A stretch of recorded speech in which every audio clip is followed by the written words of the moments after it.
Shalom. Here we are in the month of Elul, that month that immediately precedes the high holidays. According to our tradition, we are supposed to be preparing for tshuva, for coming back to our true, authentic selves this month. This is the month that we look to improve ourselves, looking at our lives and determining what things that we have to repent for, what things we have to resolve to improve in the year to come.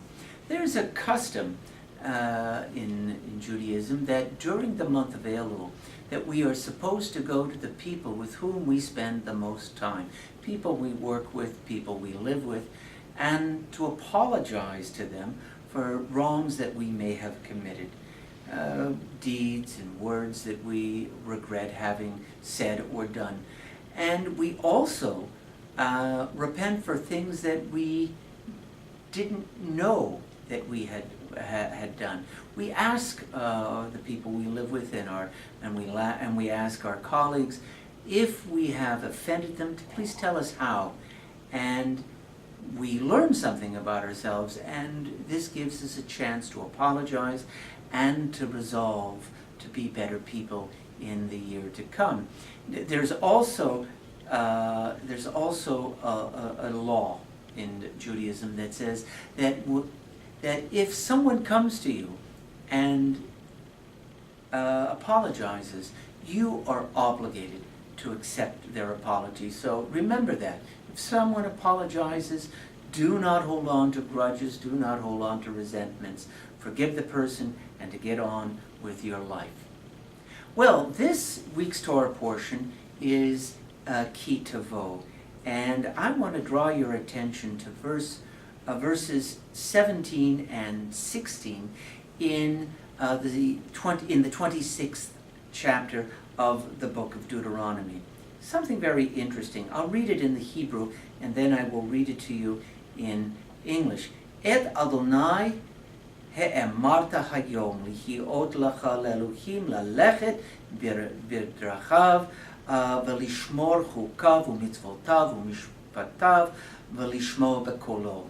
In English it is, you have affirmed this day that the Eternal is your God, in whose way you will walk, whose laws and commandments and rules you will observe, and whom you will obey.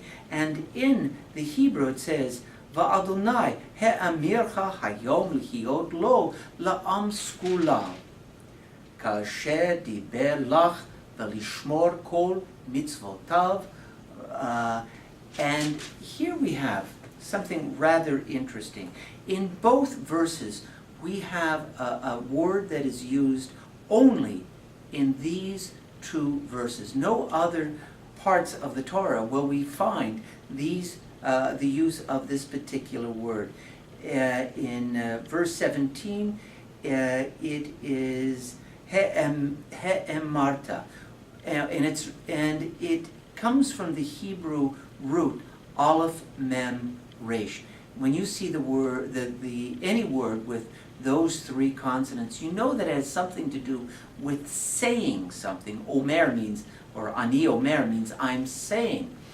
But here it's translated as affirm. It says, you have affirmed this day that the Eternal is your God, in whose ways you will walk, whose laws and commandments and rules you will follow, and whom you will obey.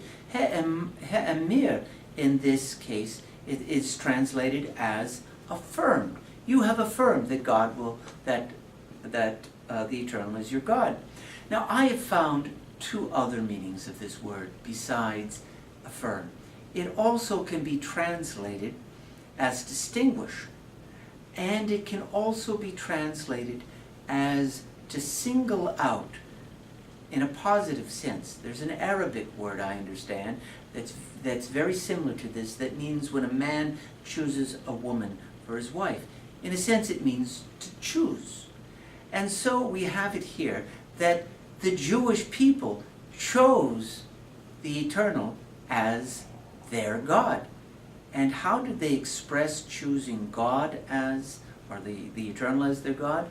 By following the mitzvot, by following the wisdom and the moral and ethical precepts of the Torah. And in a parallel fashion, in verse 18, we see the same word in a slightly different form, that it's used in connection with God choosing the Jewish people as an skula, as a treasured people. God chooses the Jewish people, and for what reason? It goes on to say, to follow in his ways, to keep God's mitzvot. And so, a question arises, and I think it's a great question to ponder this Shabbat. Who's doing the choosing here? Is it the Jewish people choosing God, or is it God choosing the Jewish people? Did God choose the Jewish people because they had voluntarily taken upon themselves to obey the mitzvot? Or did the Jewish people choose God and then God give them the mitzvot? It's an interesting question. But it seems that there was a mutual choosing between God and the Jewish people. And this is, to me, speaks of a love affair between the Jewish people and God.